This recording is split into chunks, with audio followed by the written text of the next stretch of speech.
do Senhor a todos os irmãos. Bom é estar na casa de Deus, né? Não tem lugar melhor. Para mim não tem. Aqui é o melhor lugar para estar. Porque aqui se prepara a vida para a eternidade. Aqui, se o crente está estragado, ele pode ser consertado num culto, pela espada do Espírito, que é a palavra de Deus, pelo mover de Deus, pela revelação de Deus. Então aqui pode se preparar o início de um caminho, de uma vida que se desencadeia para a eternidade. Então aqui é o lugar mais lindo, mais glorioso e mais bom. Por isso que Davi disse: alegrei-me quando me disseram, vamos à casa do Senhor. E no outro salmo ele está dizendo: uma coisa eu pedi a Deus e a buscarei, é que eu possa morar na casa de Deus todos os dias da minha vida. Aí ele fala mais ainda: para contemplar na casa do Senhor, contemplar a formosura de Deus. É aqui no templo que Davi vê que Deus é formoso, que é belo e que é maravilhoso. E aí ele conclui dizendo: e também aprender no seu templo. É no templo que se aprende a palavra e as coisas de Deus. Amém? Abre comigo o Salmo 103, 2 versos. Eu desejo falar um pouco hoje sobre a gratidão.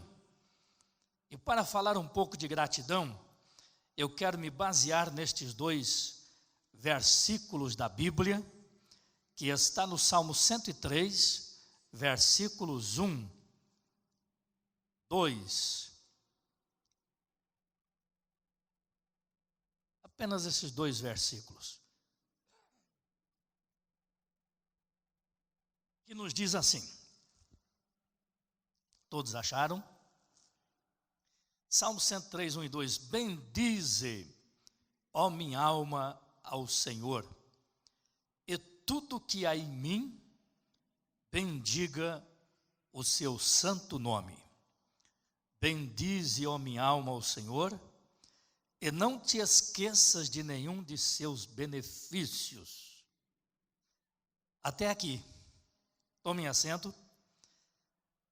Aí Davi, ele traz uma nominata, uma relação de coisas boas da parte de Deus, dizendo porque é bom nós ser gratos a Deus e não se esquecer de nenhum dos seus benefícios. Porque Deus, ele é tudo para a vida do ser humano, para as nossas vidas, para a sua igreja. Então, por ele ser tudo e por nós sermos dependentes de Deus, nós precisamos ser gratos a Deus em todo o tempo e durante o tempo da nossa peregrinação. Sendo grato a Deus, em muitos momentos nós vamos alegrar o coração de Deus pela nossa gratidão a Ele, pelos seus feitos. Nós podemos usar um exemplo de família.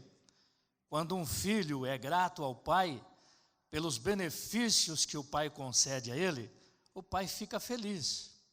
Não é mais ou menos assim? O filho honra, o filho considera, o filho é grato. Eu tenho meu menino lá no outro lado do mundo estudando, e de vez em quando eu disse: Natan, o pai depositou um dinheirinho para ti. Esse mês está indo um pouquinho a mais. E eu vejo a gratidão dele. Pai, muito obrigado, pai. O Senhor é uma bênção, eu sou grato a Deus. Que Deus continue usando o pai e abençoando o pai, sendo o pai uma bênção, como o pai sempre foi. Eu vejo a gratidão dele expressa em palavras. E a gente fica feliz, a gente fica contente ouvir estas palavras de um filho que é grato ao pai pelo apoio financeiro, espiritual, moral que o pai dá a ele lá. Irmãos, com Deus não é diferente. Eu creio que nós podemos alegrar o coração de Deus quando nós somos gratos a Ele. Uma coisa que existe no meio dos crentes pentecostais, do nosso meio, nós acostumamos muito mal às vezes. Nós costumamos só pedir. Vocês já analisaram isso?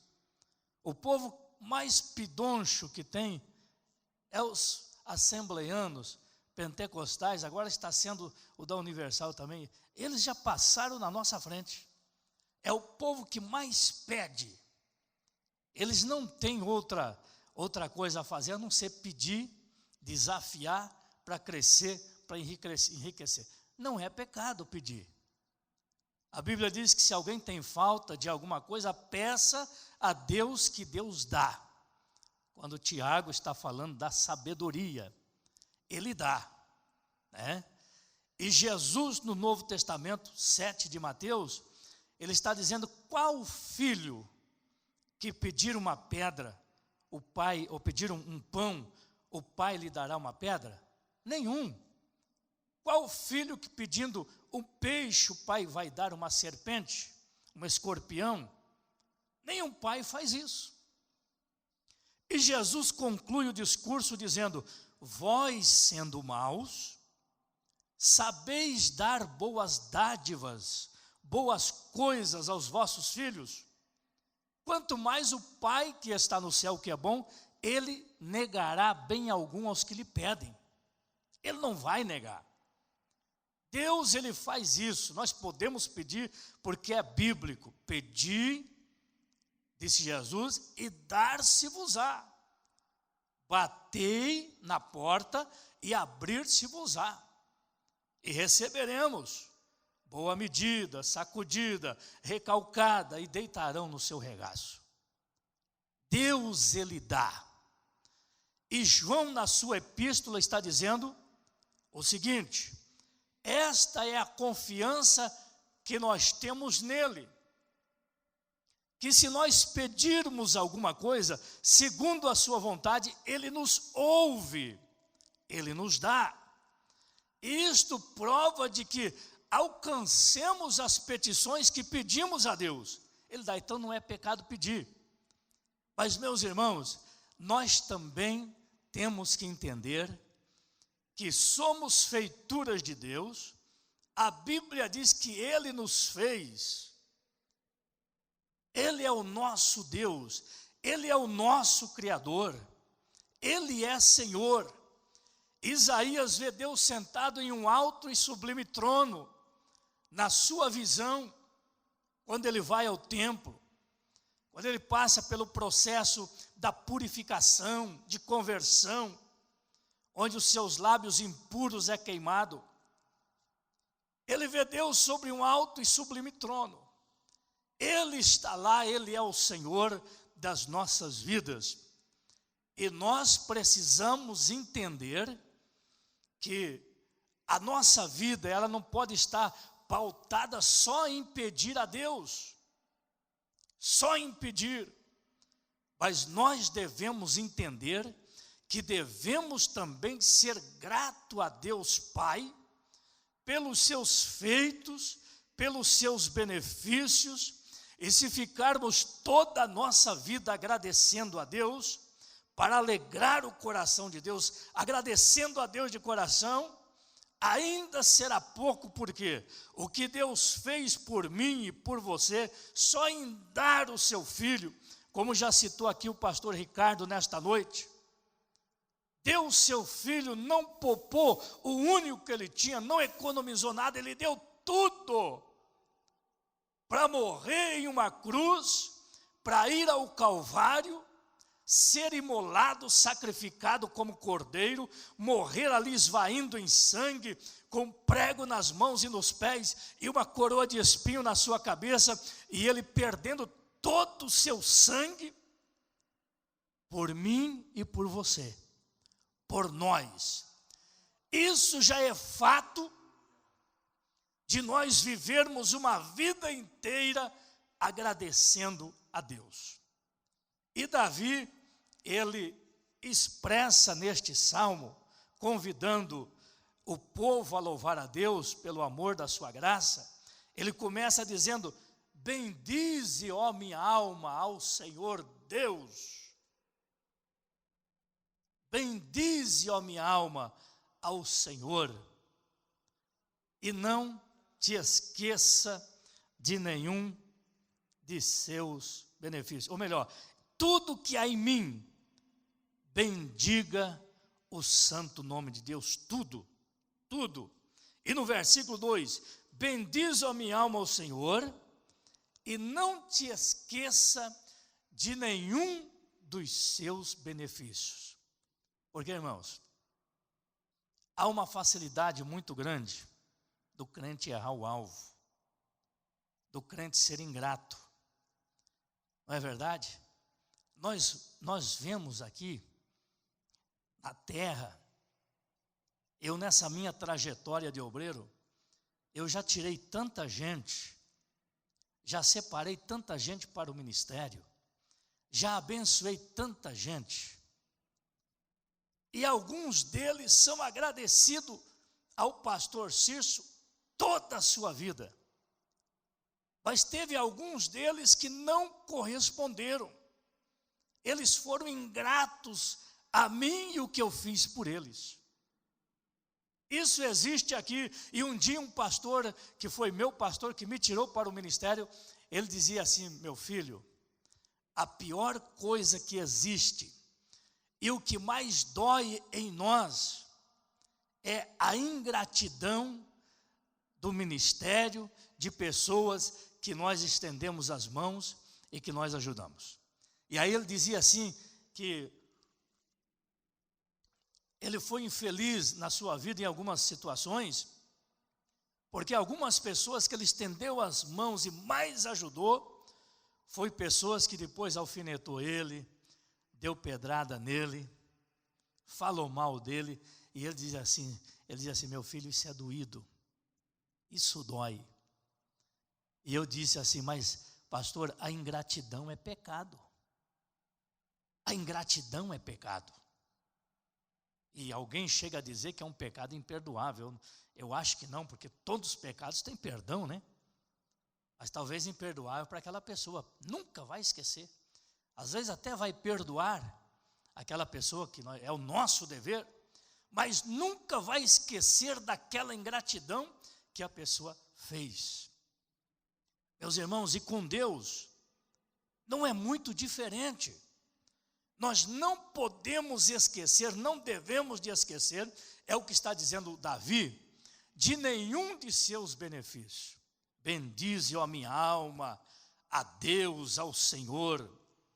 Tudo que há em mim, na minha vida, bendiga o seu santo nome.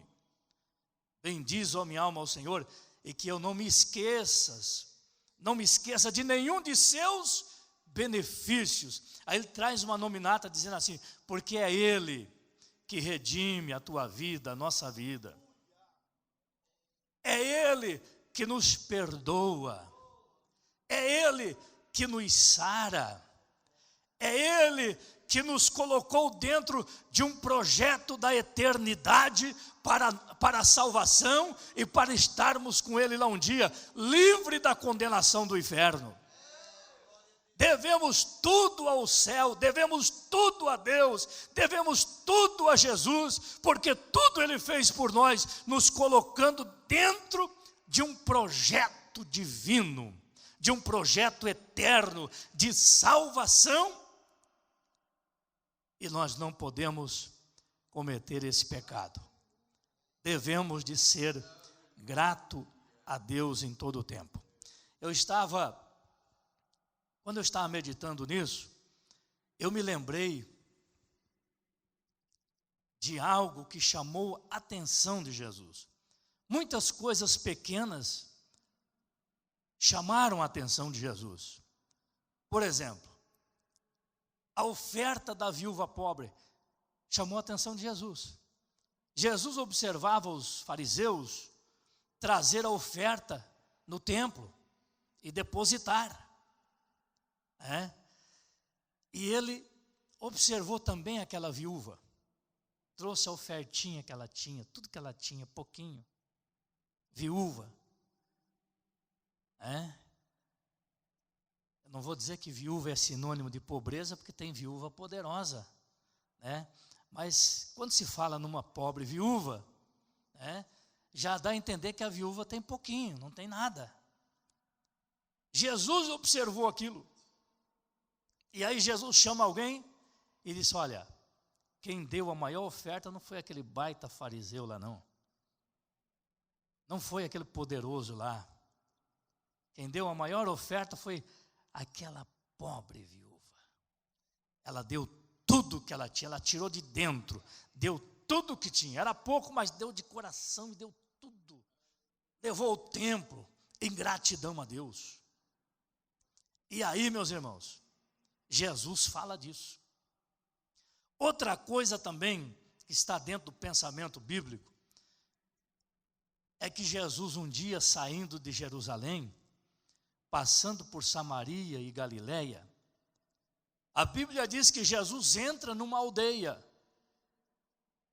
e vem ao seu encontro 10 homens leprosos, os quais pararam de longe quando viu Jesus, quando se encontrou, quando se deparou com Jesus, que estava entrando naquela aldeia, e eles gritaram dizendo: Jesus, tem misericórdia de nós. Somos leprosos, destituídos da sociedade, isolados.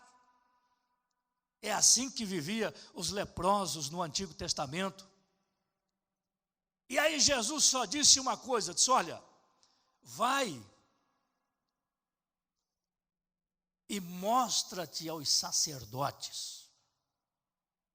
Jesus não fez nenhuma oração ali, Jesus não repreendeu a lepra, Jesus não fez como ele fez com aquele leproso do capítulo 8 de Mateus, que ele descia do monte, o leproso vem e prostra, adora, e diz que queria ser limpo, e Jesus disse: então seja limpo, seja curado. Mas Jesus deu a ordem a eles ir ao templo e mostrar aos sacerdotes, se apresentar aos sacerdotes, mostrando ao sacerdote a lepra. E quando eles estavam indo, eles ficaram limpos. Antes de chegar à frente dos sacerdotes, eles ficaram limpos, curados. E de repente um daqueles olhou, estava tudo limpo, ficou são. Provavelmente os 10 foram curados. Mas aquele, vendo que estava são, ficou feliz, ficou contente. Ele nem seguiu viagem. Ele volta onde estava Jesus na aldeia, se prostra aos pés de Jesus, adora, agradece a Deus pela cura, pela libertação.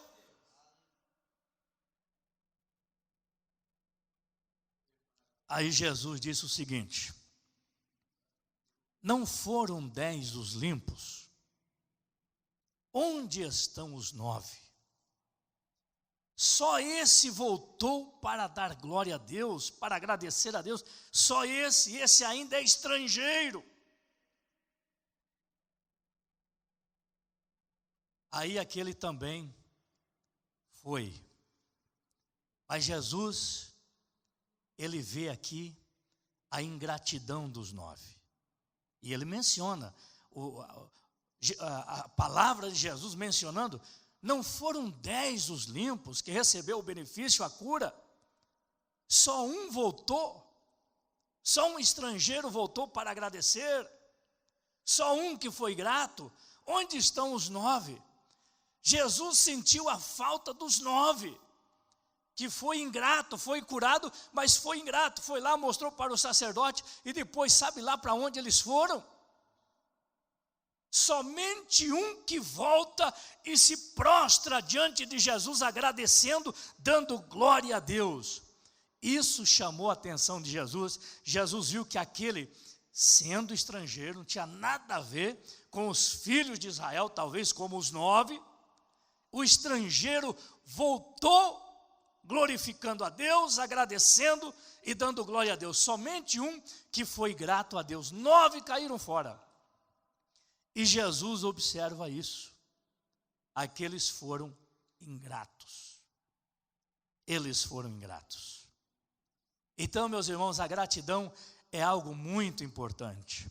Davi, conhecendo a grandeza de Deus, ele está dizendo: bendize, ó minha alma, a Deus, tudo é dele, tudo eu devo a ele. Bendize, ó minha alma, ao Senhor, e tudo que há em mim, na minha vida, bendiga o seu santo nome. Tudo é para glorificar a Deus. A minha vida, o meu lar, a minha família, a minha fazenda, o meu gado, minhas ovelhas, meus criados, meu ouro, a minha prata, tudo o que há em mim, bendiga o seu santo nome. As primícias da minha vida, tudo isso, bendiz o nome do Senhor. E essa questão de ser grato, isso aqui não pode estar só em palavras. Para ter efeito esta palavra, precisa ter obras, precisa ter práticas. Eu falei um dia desse aqui, não preguei, mas falei para alguém, que da mesma forma que a Bíblia fala que a fé sem as obras é morta,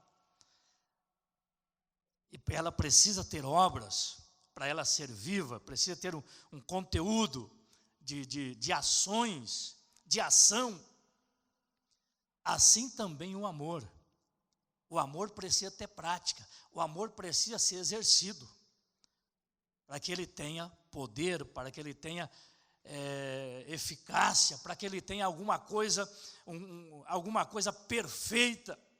Porque se nós dizer apenas que nós temos amor, mas não fizemos nada, não demonstramos, não tem ação, não tem validade.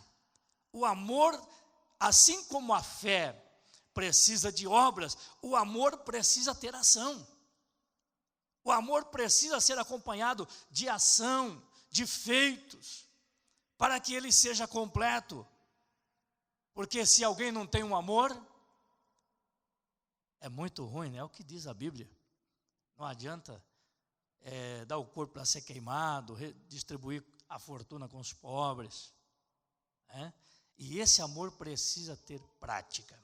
Mas a gratidão também, irmãos, precisa ter ação, precisa ter feitos. A gratidão precisa. E no Salmo 100, o salmista está dizendo assim: celebrai com júbilo ao Senhor todos os moradores da terra. Porque foi Ele e não nós que fez-nos ovelhas do seu pasto. Entrai pelas portas dele com louvor, em seus átrios com canto. Ou entrai pela porta dele com canto e em seus átrios com louvor. Ele precisa ser adorado pela sua criatura. E eu estava vendo, analisando o Salmo 149 de alguns salmos. Parece que na nominata ali, o ser humano está lá sendo o último da fila para louvar e adorar a Deus. Louve os ministros, os anjos, os passarinhos, a natureza. Tudo louva a Deus, tudo louva ao Senhor. E o homem está lá, parece que em último lugar. Mas, meus irmãos, precisamos ser gratos a Deus, ter gratidão, ser gratos ao Senhor. Eu estava analisando quando Jó ele foi provado. E ele, no meio daquela prova de fogo, ele servia a Deus com alegria e ele honrava a Deus. Ele era grato a Deus. Ele era os olhos dos cegos, os pés dos coxos. Não é verdade? E naquela tamanha prova, a sua mulher se levanta e disse: olha, Jó, amaldiçoa esse teu Deus e morre. Ele disse: não, tu falas como uma doida.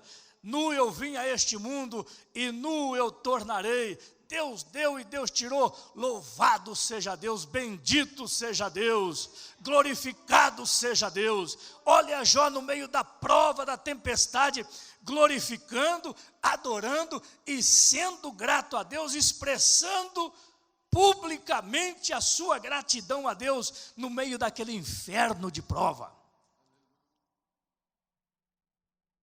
Olha a situação dele. Grato ao Deus Todo-Poderoso. Quando nós somos gratos a Deus, meus irmãos, nós procuramos, vamos lutar para fazer por merecer, né? Estaremos sempre no templo, trazendo a nossa oferta, como disse o pastor Ricardo, com alegria, né? Trazendo o nosso dízimo com alegria, não desviando. Aqui talvez não tem, mas ali, logo ali na mineração tem alguém ali que desvia o seu dízimo para outra cidade, e o dirigente falou com ele, ele é teimoso, ele desvia o dízimo dele para outra cidade, para Joinville, onde não precisa, e ele vem nos cultos, ele senta na cadeira, ele é assistido pelo pastor, é abençoado pela pregação, pela oração. É um homem ingrato. A igreja ali precisa do dízimo dele, está passando pela reforma. Ele é atendido. O que é isso, irmãos? É teimosia e ingratidão. Ele é um homem ingrato. E por ele ser ingrato, ele age desta forma errada. Porque o dízimo tem que ser trazido na igreja onde nós somos assistidos, aonde nós vivemos, aonde nós estamos, aonde nós sentamos nos bancos para ouvir a palavra, para ser abençoado. Mas ele é um homem ingrato. Ele não é grato a Deus. Aí ele age desta forma, age de uma forma errônea. Ele não é grato ao seu obreiro, ao seu pastor. Ele está dizendo com o seu ato que ele não é grato. Ele é um homem ingrato. É teimoso, é ingrato. Não é grato nem a Deus e nem ao seu pastor. Aí eu fico analisando aqui comigo, será que esse dízimo que ele manda para fora, para mim esse dízimo que ele manda para fora, isso aqui é mesmo que o sacrifício de Caim, é mesmo que a oferta de Caim. Ele manda para fora por uma birra, por uma raiva, por um orgulho, por alguma razão ele manda para fora. Está errado, não está certo a pessoa almoçar num restaurante e pagar no caixa do outro restaurante o almoço que ele comeu. Não existe lógica. Não tem lógica. Quando Deus pede para trazer o dízimo, a casa de Deus, a casa do tesouro, é para que haja mantimento nela, movimentação, crescimento. E alguém às vezes diz assim: mas pastor, o dízimo não tem nada a ver, o dízimo é daqui, é para resolver coisas aqui. Mas meus irmãos, o dízimo ele é espiritual, ele não é apenas material não, o dízimo é espiritual. Porque quem pede a Deus, que é um ser espiritual, é Ele que dá a ordem, é Ele que dá o mandamento, é Ele que manda trazer a casa de Deus. Ele é espiritual, e quando o cristão grato, ele traz com alegria o seu dízimo, a sua oferta, e deposita na casa de Deus com amor, com alegria. Isso é como a oferta de Abel, quando oferece o seu cordeirinho no sacrifício, a fumaça sobe perante as narinas de Deus. Deus aceita o seu sacrifício, porque é um sacrifício perfeito, é um sacrifício com gratidão pelos feitos de Deus. E ele mostrava através deste ato que ele era um adorador a Deus, que ele era grato a Deus e que ele fazia com uma espontaneidade de todo o seu coração, e o céu recebia. O céu recebia. Isso é espiritual. Porque Deus não é carne, Deus é espírito. E a ordem, ela vem dele. Ela não é uma ordem vertical, ela é uma ordem horizontal, ela vem do alto, ela vem de cima, ela vem do Pai das luzes. Não foi Abrão que pediu o dízimo, nem Moisés, eles deram o dízimo. Eles, em gratidão a Deus, eles ofertaram seu dízimo a Deus. Por alguma razão, eles eram gratos, seus corações eram voluntários ao Deus eterno. E aí eles foram abençoados. Então, meus irmãos, vamos cumprir as palavras de Davi. Bendize, ó minha alma, a Deus. Tudo que há em mim, bendiga o santo nome de Deus. Através das minhas obras, tudo que há em mim, bendiga a Deus. Tudo. Sendo grato a Deus. E que a minha alma não se esqueça de nenhum de seus benefícios. É o que Davi está dizendo, porque, meus irmãos, o ser humano é muito fácil ser ingrato. Quando Deus fala com Moisés que ele ia ser morto, ia ser recolhido, e para que ele passasse a Josué na condução do povo de Israel para Canaã, e Deus pede para eles ir lá na tenda da congregação, perante o povo, e lá vai Moisés e Josué, e Deus desce na coluna de nuvem, e dá mandamento, dá ordem, ali perante o povo, a Josué, e Moisés ali no comando, e aí manda que Josué passe à frente, e Moisés será recolhido. E aí Deus diz assim, olha, este povo, eles vão se desviar no deserto. Eles vão quebrar o pacto. Eles vão quebrar o concerto, eles vão quebrar a aliança. Eles vão se prostituir, indo após outros deuses. Deus não estava prevendo, Ele estava vendo, Ele estava sabendo. Porque Deus não prevê, Deus Ele sabe, porque Ele é onisciente. Ele conhece o futuro da eternidade, tudo é dele, tudo foi Ele que fez, o início, meio e fim, Ele conhece tudo, Ele não prevê nada, Ele conhece tudo. E Ele disse, Moisés, esse povo vai se desviar, vai quebrar a aliança, amando outros deuses, ou se prostrando a outros deuses. E eu vou virar o meu rosto deles, vou virar as costas para eles, e eles serão açoitados, eles apanharão, eles pagarão o preço em me deixar, e eles vão ver e vão perceber que eu não estou mais no meio deles, que eu me retirei, e eu vou esconder o meu rosto deles. Então o ser humano tem essa facilidade.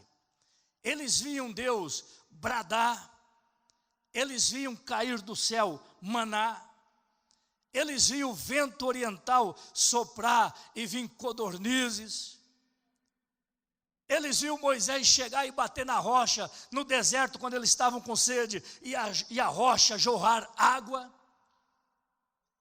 Eles passaram o mar vermelho em seco, de uma forma milagrosa, Moisés estendendo a vara e o mar se abrindo e eles passando em seco. Eles viram os maiores milagres feitos por um grande profeta que foi Moisés. Mas eles tinham essa tendência, e Deus disse assim que Deus chegou a dizer assim, é um povo obstinado, de dura cerviz, de um coração duro. é um povo ruim, é um povo ingrato. E Deus já estava triste, porque ele sabia que eles virariam as costas para honrar outros deuses, os ídolos. Deus já sabia disso. O ser humano, ele é ingrato. Falando aqui entre nós, eu conheci pessoas que quando estava na luta e na prova, estava em todos os cultos, orando, chorando, buscando a Deus, crente.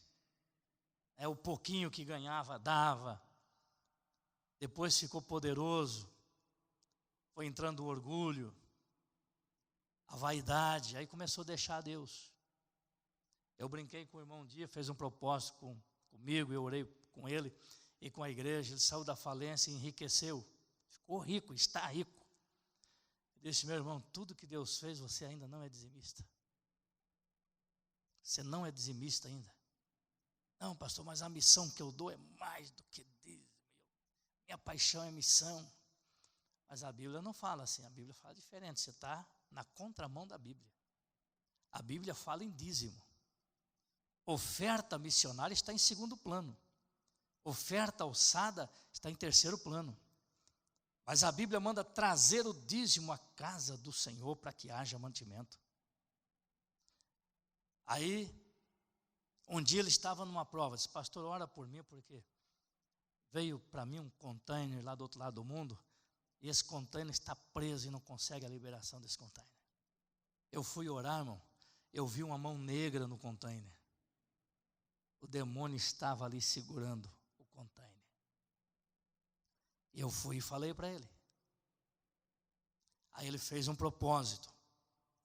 Aí nós oramos. O diabo tirou a mão daquele container e foi liberado dentro de 15 dias, que estava 6 meses trancado no porto. Mas mesmo assim, ele não aprendeu. Continua, claro que a missão que ele dá, hoje dá para pagar 10, 20 missionários. É uma missão alta. Mas sempre algumas coisas dão errado e sempre tem alguns prejuízos, porque há uma porta aberta. E de vez em quando Satanás chega e abocanha, devora, arrebenta com alguma coisa. Tem prejuízos grandes. Tem uma porta aberta. E eu sempre disse a ele: você está sendo ingrato à palavra de Deus, a Deus. E até mesmo porque Deus te tirou da falência e te enriqueceu. Com oração e propósito. Mas continua uma ruptura. Porque você não está sendo ingrato, cumprindo a palavra de Deus e considerando a situação que você está hoje, de onde Deus tirou, o que Deus fez em pouco tempo. Ele disse: nessa área eu sou ruim mesmo e tal, e leva a vida assim. Mas meus irmãos, bendize, ó minha alma, ao Senhor, e tudo que há em mim bendiga o seu santo nome. Bendize, ó minha alma, ao Senhor, e não te esqueças de nenhum dos benefícios de Deus. Foi Ele que nos salvou, nos prometeu o céu, nos garante. Vamos viver para Deus. Claro, vamos cuidar dos nossos negócios, vamos trabalhar, lutar, mas vamos cuidar de Deus, vamos cuidar do reino, vamos cuidar da alma, porque ela é eterna, e um dia sairemos daqui para uma prestação de conta, e o mesmo Paulo diz que todos nós haveremos de chegar ante o tribunal de Cristo para um julgamento. Ficamos de pé, meus irmãos. Eu desejo orar neste momento. Nós já oramos por enfermidade no início. Vamos novamente orar a Deus, para que Deus venha guardar, irmão, o nosso coração, para ser sempre grato a Deus. Paulo, ele diz uma palavra dentro de um sentimento espiritual, dizendo: eu temo que a astuta serpente que enganou a Eva no Éden venha enganar alguns de vós, e separar-vos da simplicidade que há em Cristo Jesus. Paulo expressou desta forma, preocupado, que Deus venha guardar, meus irmãos, o nosso coração, porque o coração do ser humano, ele pode ser bom, mas pode ser ruim. E o próprio escritor aos Hebreus diz assim, que não haja em vós um coração mau e infiel para se apartar do Deus vivo. O escritor aos Hebreus não está falando isso para o mundo, está falando isso para a igreja.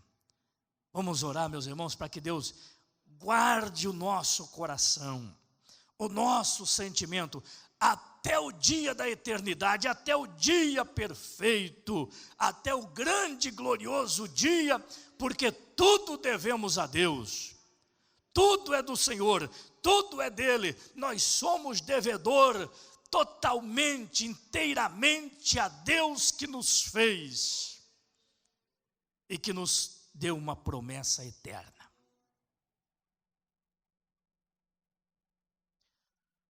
Vamos orar, o nosso irmão vai passar por cirurgia, vamos orar pela nossa irmã. Se mais alguém quer oração, vem à frente, vamos pedir a misericórdia de Deus.